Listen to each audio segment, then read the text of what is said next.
the subscribe button if you don't want me to come at night. Have you ever wondered what it would be like to come face to face with the supernatural? Welcome, fellow seekers of the unknown, to another thrilling episode of the Paranormal Podcast Investigation. Today, we take you on a chilling journey to an eerie corner of reality, a place where the living and the dead seemingly coexist, an abandoned asylum with a sinister past. This desolate structure, once filled with the echoes of despair and dread, now stands silent, but its walls whisper tales of unexplained incidents and sightings. It's a place where the ordinary rules of existence seem to crumble, and the extraordinary takes hold. As we embark on this exploration, remember, it's crucial to remain vigilant and open-minded. The unseen world is capricious, and what we might encounter could be beyond our wildest imaginations. So brace yourselves and prepare yourself for an encounter that may forever change your perception of reality. This asylum holds secrets, its walls whisper tales of despair and horror.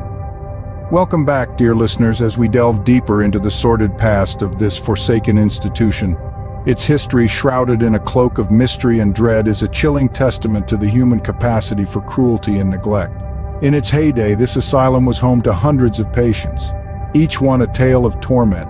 Yet one story stands out among the rest. This is the tale of a patient who vanished without a trace. Weeks turned into months, and despite the frantic search, no sign of the lost soul was found. Then one day, the unthinkable happened. The patient was found lifeless in a place no one had thought to look. The circumstances surrounding the discovery were so bizarre, so inexplicable, that they left everyone baffled. The official reports claimed it was an accident, yet those who were there couldn't shake off the feeling that something more sinister was at play. But the patient's tragic demise was just the tip of the iceberg. Over the years, the asylum became a hotbed of inexplicable phenomena. Staff and visitors alike reported strange happenings. Objects moving on their own, chilling drafts in windowless rooms, and disembodied whispers echoing through the corridors. The line between sanity and madness blurred as the very walls of the asylum seemed to come alive with an eerie presence. As the years rolled on, the asylum's reputation grew darker.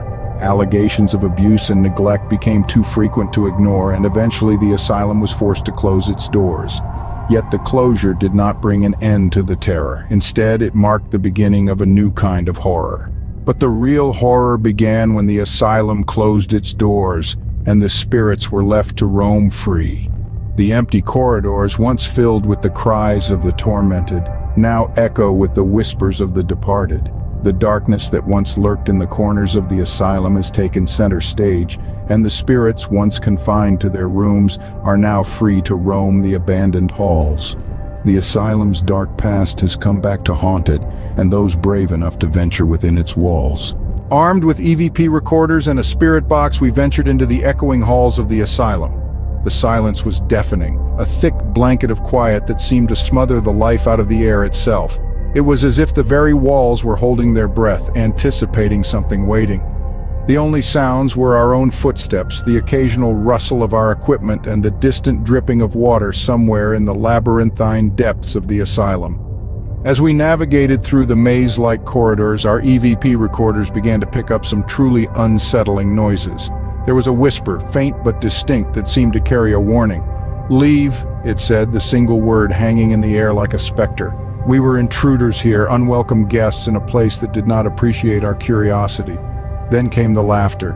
It was the sound of a child's mirth, echoing through the empty rooms and deserted hallways. It was chilling, a stark contrast to the oppressive silence that dominated the asylum. But there was no child, no source for the sound. It was as though the walls themselves were laughing at us, mocking our feeble attempts to understand the unknown. Our spirit box, a device designed to communicate with the other side, began to pick up responses. At first, they were just random words and phrases, but then something truly unnerving happened. One of our team members, a skeptic named John, was addressed directly through the box. "John," it said, the voice clear and unmistakable. It was a cold, emotionless voice, like the wind whispering through a graveyard. It knew his name. It knew us. We had come into this investigation with open minds and a healthy dose of skepticism. But what we experienced in that abandoned asylum was beyond explanation. It was more than just cold spots and eerie noises. It was an encounter with something that defied our understanding of reality. Our paranormal investigation had turned into a chilling encounter with the unseen. We walked away from the asylum, but the echoes of the spirits followed us. Each footstep resonated with the chilling whispers of those long gone, their stories imprinted within the cold stone walls. Our journey into the heart of the supernatural was not taken lightly. It was a sobering reminder of the ethereal entities that lurk in the shadows, invisible to the eye yet palpably felt in the shiver down your spine. Our team, seasoned explorers of the unknown, found our beliefs reinforced. The paranormal isn't just a collection of eerie tales spun around campfires. It's a chilling reality, a realm where lost souls linger, etching their presence into the fabric of our world.